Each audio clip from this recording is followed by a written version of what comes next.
প্রিয় দর্শক ভাইরা, আজকে দেখাবো আমাদের মাঠে এক কচু চাষির কি অবস্থা। কচুর ভুঁই আসুন দেখাই।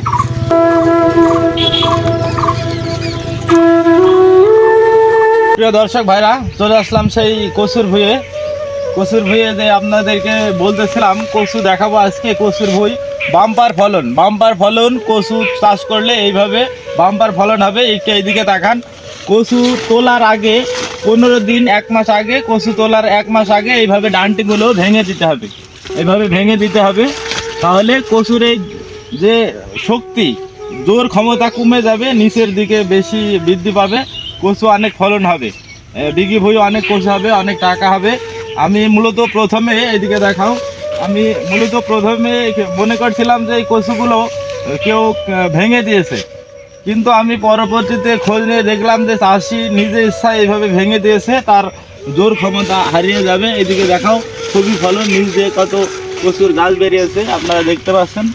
এগুলা কাটলে অনেক কচু হবে, এই জন্য চাষি সুন্দর করে ভেঙে দিয়েছে।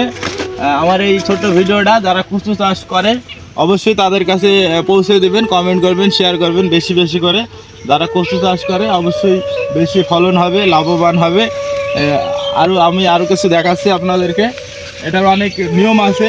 এই কচু চাষ করতে হলে ঘন ঘন সেচ দিতে হবে, যাতে গাছগুলো না শুকায়। কচুগুলো খুব সুন্দর নামবে। গাছগুলো শুকাতে দেওয়া যাবে না, ধানের মতন ঘন ঘন সেচ মারতে হবে। যেহেতু আমাদের এই অঞ্চলে কয়েকদিন বৃষ্টি হলো, সেচ দেওয়া লাগেনি।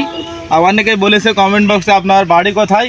আজকে আমার পরিচয় দিচ্ছি। আমার বাড়ি মেহেরপুর জেলা, গাংনী থানা, ধানখোলা ইউনিয়ন, কসবা গ্রামে আমার বাড়ি। আর আমাদের এই মাঠের কচুটাও কসবা গ্রামের মাঠের কচু, সেটাই দেখালাম। আমার এই ছোট্ট ভিডিও কেমন হলো অবশ্যই কমেন্ট বক্সে জানাবেন। আর এই ভিডিওটা বেশি বেশি করে সবাইকে শেয়ার করে দেবেন। সবাইকে ধন্যবাদ জানিয়ে এই ভিডিও শেষ করছি। আরেকবার দেখে নাও। আজকের মতো বিদায় নিচ্ছি। সবাই ভালো থাকবেন, সুস্থ থাকবেন। সবাইকে ধন্যবাদ।